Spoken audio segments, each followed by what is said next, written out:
اللہ علیہ کے پاس نا ایک بوڑھی اماں اپنا بیٹا چھوڑ گئی. تو حضرت صاحب نے کو 2 4 5 مہینے رکھا. تو بعد میں اس کی اماں کو بلا کے کہا کہ تو بیوہ ہے, بیٹا تیرا یتیم ہے, میں نہیں چاہتا کہ اس کا وقت ضائع ہو. یہ پڑھنے والا کوئی نہیں, سارے نہیں بھائی پڑھنے والے ہوتے. اب یہاں علماء بیٹھے ہیں, میں بے ادب بھی نہ ہو جاؤں. کچھ پورے 8 سال لگا کے بھی آ جاتے ہیں, سند بھی ان کے پاس ہوتی ہے. ناراض نہ ہو جانا, یہ تو سب اچھے لوگ ہیں. سند ہوتی ہے پر پتہ کوئی نہیں ہوتا. یہ اعلیٰ حضرت نے لکھی ہے بات. سند ہوتی ہے, پوری ڈگری ہوتی ہے, اس پہ کئی لوگوں کے سائن بھی ہوتے ہیں. تو بہت سارے طالب علم ایسے ہوتے ہیں جو مدارس میں کہتے ہیں میں فاضل فلاں ہوں, لیکن کوئی شے پاس. تو مولانا سردار احمد صاحب محدث اعظم پاکستان رحمۃ اللہ علیہ اس بوڑھی کو کہنے لگے تیرا بیٹا کون دینا ہے, پڑھنا پڑھانا اس نے کچھ بھی نہیں, تو یتیم بچہ ہے, کل کو تو کہے گی کہ میرے بیٹے نے وقت ضائع کیا تو واپس لے جا. بوڑھی اماں رونے لگ گئی, کہنے لگی میں پڑھانے تو نہیں لائی تھی, میں تو آپ کو رب کا ولی سمجھتی ہوں, میں تو نوکری کرانے لائی تھی.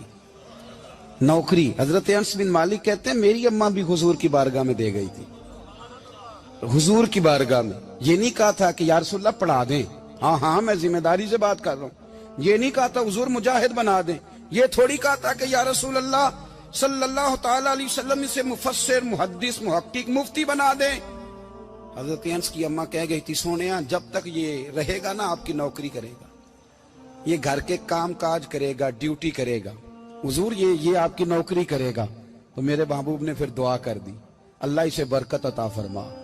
تم سمجھتا ہے خدمت والا خالی رہ جاتا ہے؟ جتنا ذائقہ خدمت والے کو ملتا ہے, جو اس کے نصیب میں آتا ہے, وہ کسی کا نصیب کہاں بھائی. حضرت انس کہتے ہیں حضور نے دعا کر دی, برکت کی. مجھے تو کھیتی باڑی آتی بھی نہیں تھی, پر لوگوں کے باغ میں سال میں 1 دفعہ پھل لگتا تھا, میرے باغ میں 2 دفعہ لگتا تھا. حضور نے دعا کر دی یا اللہ اسے اولاد دے. فرماتے ہیں میرے بیٹے, میرے پوتے, میرے نواسے, میری بیٹیاں. فرماتے ہیں میں زندہ ہوں اور میری 100 اولادیں موجود ہیں. پریشان ہو گیا 100 سن کے کہ بچے 2 ہی اچھے, 100 اولادیں میری موجود ہیں. حضرت انس بھی مولانا سردار احمد صاحب کے پاس نا چھوڑ گئی بچہ. کہنے لگی حضرت جی میں کو پڑھانے کے لیے تھوڑا چھوڑ گئی ہوں, میں تو اس لیے چھوڑ کے گئی ہوں کہ آپ مہربانی کریں, خدمت کرائیں. تو حضرت جی کہنے لگے کوئی ایسا کام ہی نہیں, خدمت والا کیا کراؤں. کہنے لگی پٹھے پوا لیا کرو. جی ہن لڑ پیندے نے, کہنے نے بچے کام کر دیں مدرسے دا. حالانکہ اب کہاں بچے کام کرتے ہیں, اب تو گزر گیا دور, اب تو بچے کام کراتے ہیں. اب بچے بھی ناراض ہو رہے ہیں, گور گور کے دیکھ رہے ہیں. صحیح پہ رہا ہوں آپ کو, بچے کام کراتے ہیں, بچے کہاں کام کرتے. کہنے لگی یہ چارہ ڈالے کرے گا آپ کی بھینسوں کو. تو حضرت نے اس کو کہا کہ بی بی چارہ میری بھینسوں کو ڈالنے کے لیے میں نے بندہ رکھا ہوا ہے, تو جا لے جا. کہنے لگی ہاتھ باندھ کے حضور مہربانی کریں رکھ لیں, چارہ ڈالے گا. اور پتر توجہ سے چارہ ڈالنا حضرت کی بھینسوں کو.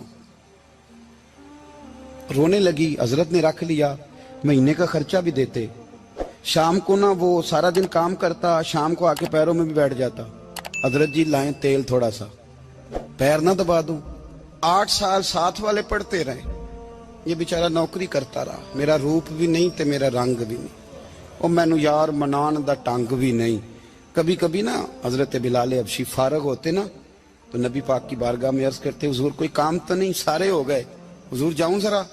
چلے جاتے. ایک دن سلمان فارسی کہنے لگے یا رسول اللہ یہ بلال کہاں جاتا ہے. فرمایا جا دیکھ کے تو آ. حضرت سلمان واپس آئے تو آ کے رونے لگے. کہنے لگے سونیا جب یہاں سے جاتا ہے نا تو جا کے سیدہ فاطمہ کی چکی پیسنی شروع کر دیتا, بی بی صاحبہ کے کام کرنے لگتا ہے. گھر میں جا کے اسنین کی ڈیوٹی کرتا ہے, وہاں بھی کام یہاں بھی کام. وہ چارہ ڈالتا رہا, اس نے چارہ ڈالا. حضرت محدث اعظم کی بھینسوں کو دستار فضیلت کا وقت آ گیا, سارے پگڑیاں سجا کے آ گئے, آج دستار ہوگی. یہ نہ پیچھے ہو کے بیٹھ گیا, چونکہ پڑھا ہی نہیں تھا تو دستار کاہے کی. دستار تو اس کی جو پڑھے گا, ہم نے تو پڑھا ہی نہیں, ہم نے تو یار پڑھا, گھر پڑھا, ڈیوٹی کری. حضرت محدث اعظم رحمت اللہ علیہ کے ہاں جب اعلان ہونے لگا نا کہ اب دستار ہوگی, تو حضرت نے پہلا اعلان اس کا فرمایا. تو مجھان والا بندہ کپڑے بھی کدی کدی بدل دے نا. وہ کہتا ہے جس حال میں بھی تھا میں پلٹ کے دیکھنے لگا کہ پڑھا پڑھایا تو ہے, کوئی شے نہیں. یہ ماجرا کیا ہے. پیچھے سے اٹھ کے آئے, تو کہتے ہیں باقیوں کی دستار کسی عالم نے کی, کسی صوفی نے کی, لیکن یہ بھینسوں کو چارہ ڈالنے والا جب آیا تو محدث اعظم نے فرمایا پگڑی کے بال کو کوئی ہاتھ نہ لگائے, یہ ساری دستار میں نے کرنی ہے. اور فرماتے ہیں حضرت بال بھی دیتے جاتے تھے اور آنسو بھی بہاتے جاتے تھے, ماتھا بھی چومتے تھے اور فرماتے تھے دستار کے بعد چلا تو نہیں جائے گا یار, مجھے تو عبادت بھی نہیں رہ گئی, مجھے تو چابیوں کو بھی نہیں پتا کون سی کہاں رہتی ہے, جائے گا تو نہیں تو رو پڑا, کہنے لگا سونے جائے تو وہ جس کے پلے کچھ ہے ہو, آتا جاتا تو ہے کچھ نہیں, مجھے کس نے رکھنا ہے, میں نے کہاں جانا ہے, ادھر کہاں تو ادھر ہی رہوں گا. وہ اس طالب علم کے سارے استاد بھائی کہتے ہیں اس نے دستار کرائی, پڑھا پڑھایا کچھ نہیں, پر جو مسئلہ اڑ جاتا تھا نا, وہ جو اڑ جاتا تھا نا, وہ جا کے اس سے پوچھتے تھے تو کتابیں کھولنے کی ضرورت نہیں پڑتی تھی. حضرت ام سلمہ رضی اللہ تعالیٰ عنہ کہتی ہے میں نے عرض کی یا رسول اللہ صلی اللہ علیہ وسلم میری بچی بڑی بیمار ہے, تو مجھے کسی نے کہا ہے یہ تھوڑی سی نشے والی چیز ہے, یہ بنا کے تیار کر کے دو صحیح ہو جائے گی, بیمار ہے بچی تو یہ نشے والی چیز ہے, اس کو تیار کر کے دو, تھوڑا نشہ ہے. اگرچہ بعض, میں نے شروع میں کہا, بعض لوگ مریض کو, سخت مریض کو ایسی ادویات جو مجبوری بن جائے اس کی گنجائش اور اجازت دیتے ہیں. محتاط علماء تو اس میں بھی بہت ساری چیزیں پہلے بیان کرتے, لیکن اس نے کہا جی میرا نشہ دینا ہے شفا کے لیے. حضرت ام سلمہ کہتی ہے میرے نبی پاک نے میری طرف دیکھا, میری طرف, تو میں نے کہا یا رسول اللہ آپ کیا فرمانا چاہ رہے ہیں؟ تو نبی پاک نے فرمایا ام سلمہ کبھی ناپاک چیز میں بھی شفا ہوئی ہے, کبھی ناپاک چیز میں بھی, کبھی شراب اور خمر میں بھی شفا ہو سکتی ہے. شفا رب کریم نے رکھی ہے پر شہد کے اندر رکھی ہوئی ہے, شفا اللہ نے رکھی ہے قرآن مجید میں رکھی ہوئی ہے, تو اس میں بھی کبھی یہ حضور نے بیان کیا ہے کہ اس کے اندر شفا ہو سکتی, تو امت کتنی دلیری کرتی ہے جو یہ مشورے دیتی ہے کہ اس کے اندر نشہ ہے, شراب ہے, تو کھانسی چلی جائے گی تو فلانی بیماری چلی جائے گی. نہ آؤ ان چیزوں پہ, نہ اپنے ایمان کو خرابی دو, اور نہ ایسی باتیں کرو جس سے کہ ڈائریکٹ رسول اللہ صلی اللہ علیہ وسلم کے واضح ارشادات کی مخالفت ہو. میرے نبی پاک صلی اللہ علیہ وسلم نے فرمایا, اور پھر کچھ لوگ کہتے ہیں تھوڑی پی ہے جی. اب تو میں تجزیے میں پڑھ رہا تھا کہ ایسی شراب ایجاد ہو گئی ہے, لوگ شراب پیتے ہیں اور وہ مست بھی رہتے ہیں, کار بھی چلاتے رہتے ہیں, کہتے ہیں جی نہیں ہمارا ذہن معاف نہیں ہوا تو یہ والی صحیح ہے, نشہ نہیں لاتی. میرے نبی پاک صلی اللہ علیہ وسلم نے فرمایا جس چیز کی تھوڑی مقدار, زیادہ مقدار حرام ہے اس چیز کی تھوڑی مقدار بھی حرام ہے, جس کی زیادہ مقدار حرام ہے اس کی تھوڑی بھی. تو خمر اور شراب اگر فل پینا جائز نہیں تو تھوڑی پینا بھی جائز, یہ حرام ہے اور حرام تھی اور قیامت تک حرام ہی رہے گی. میرے نبی پاک صلی اللہ علیہ وسلم نے منع کیا اور حضور نے اظہار ناپسندیدگی فرمایا, فرمایا 40 دن تو عبادت ہی قبول نہیں ہوتی شراب پینے والے جب تک سچی توبہ نہ کرے. یہ لفظ جب ادا کرتا ہوں تو شرم سے میری زبان لڑکھڑاتی ہے کہ یار درباروں پہ بھی نشہ بکتا ہے. میں یہ بات کر رہا ہوں صوفیاء کا ترجمان, درباروں پہ, مزاروں پہ, اور سجادہ نشینوں تمہیں زمین نگل جائے, آسمان تمہیں لے اڑے, تم پر قہر نازل ہو, تم نے باپ دفن کر کے تو وہاں نشے کا اڈا بنا لیا, ماؤں سے بیٹے چھیننے لگے ہو, عورتوں کے سروں سے کپڑے چھیننے لگے ہو, سہاگ مارنے لگے ہو, بیٹیاں اور بیٹے یتیم کرنے لگے ہو, نشہ بیچتے ہو درباروں اور مزاروں پہ. یہ تماشا لگ گیا. آپ کیسے کروں یہ بات, پر کرنی پڑ رہی ہے, مجبوری ہے, یہ مضمون مکمل نہیں ہو سکتا. بند کر دیں وہ دربار, ہمیں نہیں چاہیے جن درباروں پہ نشہ بکتا ہے. میں ذمہ داری سے کہہ رہا ہوں, بات ریکارڈ ہو رہی ہے. جوتے کی نوک پہ وہ سجادہ نشین جو امت کو ڈرگز دیتا ہے, وہ سجادہ نشین کا ڈیرا نہیں, وہ گند کا اڈا ہے, وہاں سے فیض نہیں مل رہا, امت کی تباہی ہو رہی ہے. بتا دو, پھیلا دو, اس کو اعتراض کرنا کرو. میرے رسول پاک سید عالم صلی اللہ تعالی علیہ وسلم کا دین ضروری ہے, کسی پیر کی سجادگی ضروری, بولیے سجادگی ضروری. بڑی ذمہ داری سے کہہ رہا ہوں اور نمائندگی کر رہا ہوں اپنی جماعت کی. نہ ہمارے بزرگوں نے کل اس کی حمایت کی تھی، نہ آج کرتے ہیں، نہ قیامت تک کریں گے۔ بند کر دیں وہ دربار اور مزار۔ بزرگ دنیا میں یہ کام کرنے آئے تھے، اور ہماری سوچ اتنی گر گئی ہے، اتنے ہم کمزور ہو گئے۔ کہتے ہیں جب اس کو چڑھ جاتی ہے تو پھر بڑی معرفت کی باتیں سناتا ہے۔ تجھے شرم نہیں آئی یہ لفظ کہتے ہوئے؟ اب نشئی تجھے معرفت سکھائے گا؟ اب تو شرابی سے، بھنگی چرسی سے دین سیکھے گا؟ کہتے ہیں اس نے پی ہوئی تھی، چڑھی ہوئی تھی، میں بات کر دی تو میرا کام بن گیا۔ اتنی گندی اور میلی سوچ صاحب ایمان کی ہوتی ہے، تو اب نشیوں سے جا کر دعائیں کرائے گا؟ سن، میرے نبی پاک صلی اللہ علیہ وسلم نے فرمایا جو شراب پی لے، نشہ کر لے، اس کی تو 40 دن تک عبادت رب قبول نہیں فرماتا۔ تو کہتا چڑھی ہوئی تھی تو اس نے دعا کر دی، تجھے شرم ہی نہیں آئی بات کرتے؟ حیا ہی نہیں کیا تو نے جملہ بولتے؟ یہ کوئی تصوف اور طریقت ہے؟ جاؤ اٹھا کے لے جاؤ۔ ایسی کوئی تصوف اور طریقت ہمیں نہیں چاہیے، ہمیں وہ والی طریقت چاہیے جس میں خدا کے قرآن کی بات ہوتی ہے اور محمد مصطفیٰ کے فرمان کی بات ہوتی ہے صلی اللہ علیہ وسلم۔ تو بھائی یاد رکھو، یہ کوئی طریقہ نہیں۔ ایک مزار ہے، مجھے ایک صاحب کہنے لگے آ جائیں یہاں بھی فاتحہ پڑھیں۔ میں نے کہا یہاں کیا ہے؟ کہنے لگے تھے تو بابا جی نشہ وشہ کرتے، پر اب سنا ہے لوگوں کی منتیں بڑی پوری ہوتی ہیں۔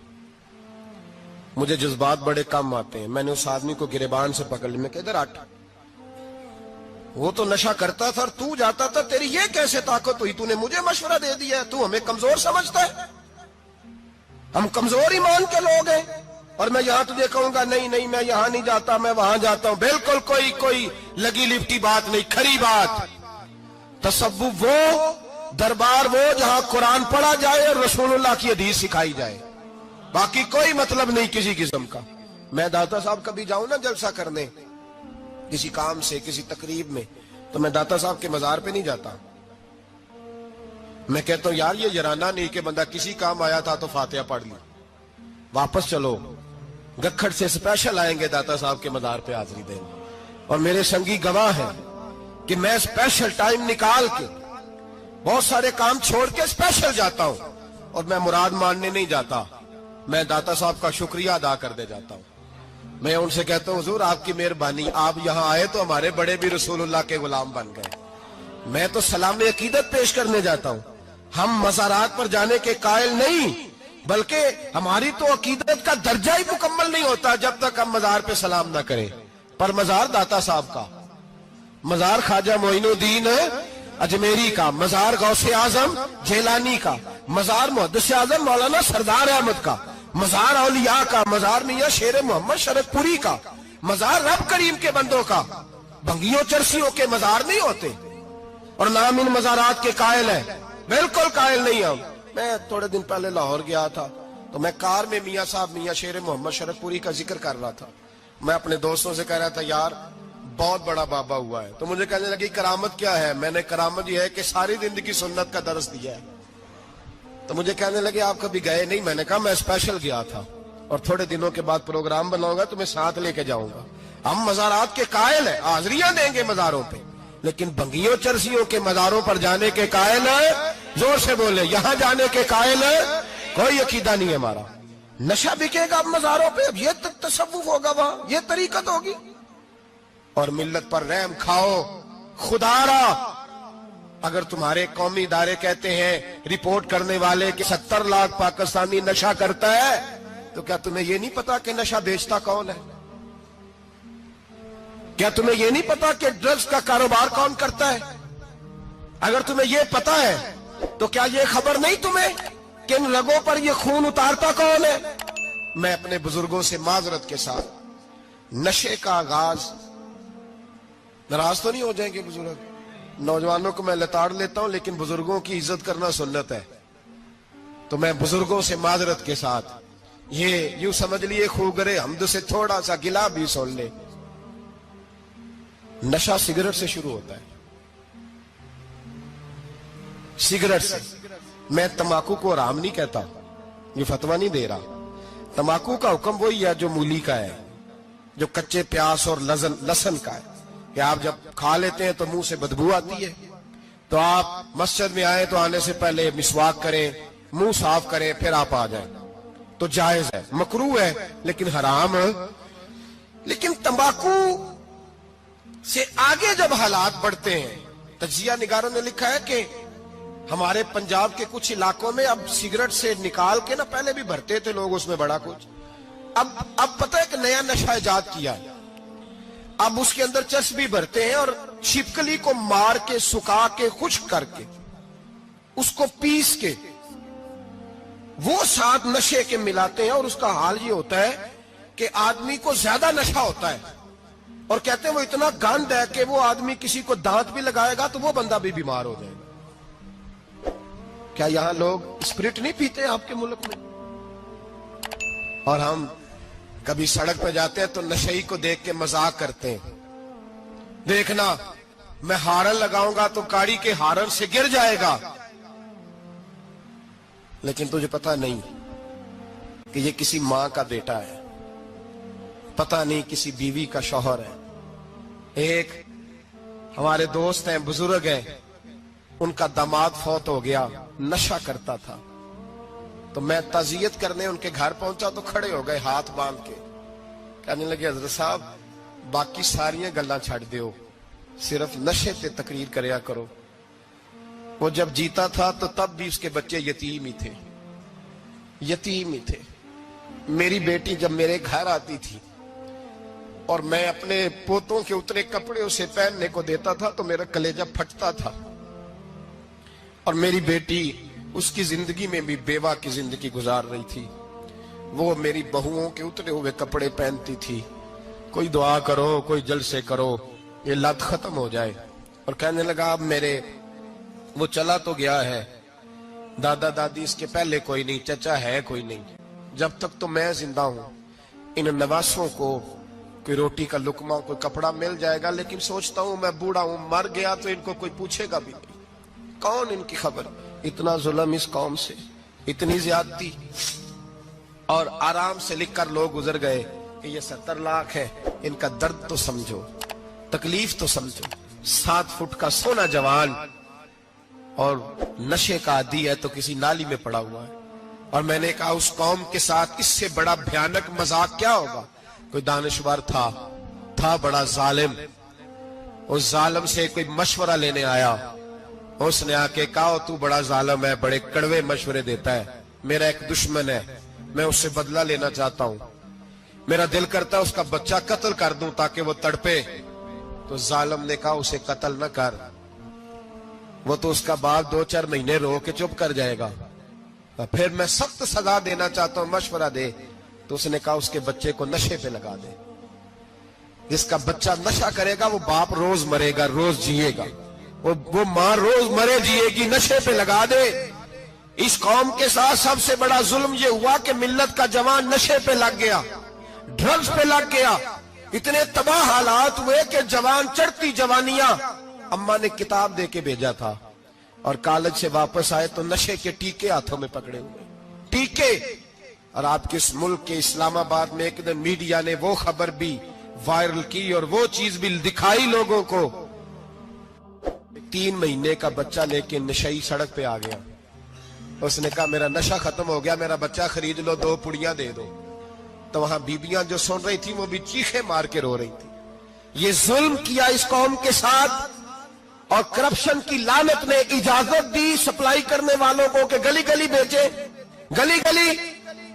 انہوں نے کچھ تھوڑا ظلم نہیں کیا ان حکمرانوں نے، اور ہماری اپوزیشن اس کو نہ صرف اتنا پتا ہے کہ یہ جائیں اور ہم آئیں، اس سے زیادہ کوئی غرض نہیں۔ بھائی کرپشن کے خلاف نکلے ہو تم، نشے کے خلاف کس دن نکلو گے؟ جوئے کے خلاف کس دن؟ قوم تو مر رہی ہے نشے سے، اس کے خلاف میدان میں کب آؤ گے؟ صرف اتنا ہے کہ یہ جائیں اور ہماری باری آئے، اس سے زیادہ کچھ نہیں۔ جتنے مجرم وہ ہیں اتنے ہی تم بنتے جاؤ۔